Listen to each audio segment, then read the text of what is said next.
3, 2, 1.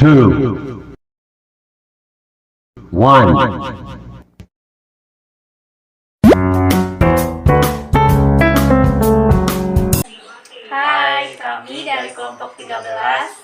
Perkenalkan, nama saya Ilya Dianggraini dengan NPM 2020 14570. Perkenalkan, nama saya Muhammad Rizky, NPM 2020 1450807. Kami dari kelompok 13 akan membahas materi tentang asuransi pengangkutan. Yuk kita simak sama-sama. Definisi asuransi. Asuransi adalah pertanggungan atau perjanjian antara dua belah pihak di mana pihak satu berkewajiban membayar iuran, kontribusi, premi. Pihak yang lainnya memiliki kewajiban memberikan jaminan sepenuhnya kepada pembayar iuran, kontribusi, premi apabila terjadi sesuatu yang menimpa pihak pertama atau barang miliknya sesuai dengan perjanjian yang sudah dibuat. Prinsip dasar pertanggungan asuransi. Dalam dunia asuransi, ada 6 macam prinsip dasar yang harus dipenuhi. 1. Insurable interest atau bunga yang dapat diasuransikan, yaitu hak untuk mengasuransikan, yang timbul dari suatu hubungan keuangan antara tertanggung dengan yang diasuransikan dan diakui secara hukum. 2. Utmost good faith atau itikat baik sepenuhnya, yaitu si penanggung harus dengan jujur menerangkan dengan jelas segala sesuatu tentang luasnya syarat atau kondisi dari asuransi, dan si tertanggung juga harus memberikan keterangan yang jelas dan benar atas objek atau kepentingan yang dipertanggungkan. 3. Proximate cause atau penyebab terdekat ialah suatu penyebab aktif, efisien yang menimbulkan rantaian kejadian yang menimbulkan suatu akibat tanpa adanya intervensi suatu yang mulai dan secara aktif dari sumber yang baru dan independen. 4. Indemnity atau ganti rugi ialah suatu mekanisme di mana penanggung menyediakan kompensasi finansial dalam upayanya menempatkan tertanggung dalam posisi keuangan yang ia miliki sesaat sebelum terjadinya kerugian. 5. Subrogation ialah pengalihan hak tuntut dari tertanggung kepada penanggung setelah klaim dibayar. 6. Contribution ialah hak penanggung untuk mengajak penanggung lainnya yang sama-sama menanggung, tetapi tidak harus sama kewajibannya terhadap tertanggung untuk ikut memberikan indemnity. Selanjutnya, macam-macam resiko kerugian. Resiko merupakan suatu ketidakpastian. Kamu juga harus tahu resiko mana yang dapat dipertanggungkan. Yuk kita simak. 1. Resiko murni. Bila suatu hal terjadi, pasti menimbulkan kerugian, dan apabila tidak terjadi, maka tidak akan menimbulkan kerugian maupun tidak akan menimbulkan keuntungan.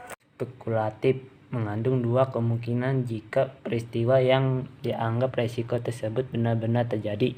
3. Resiko khusus, suatu resiko yang dampak maupun penyebabnya hanya mengaruhi lingkungan lokal atau pribadi, baik secara kuantitas maupun kualitas. Resiko fundamental akan menimbulkan dampak yang sangat luas. 5. Resiko individu, berbagai macam kemungkinan yang terjadi di kehidupan sehari-hari dapat mempengaruhi kapasitas finansial seseorang, harta kekayaan, maupun resiko tanggung jawab. Resiko harta, kerugian yang berkaitan dengan pemilikan suatu benda akibat kehilangan, pencurian, atau kerusakan. 7. Resiko tanggung gugat, resiko ini untuk menanggung kerugian orang lain akibat ulah atau hal yang kita sebabkan.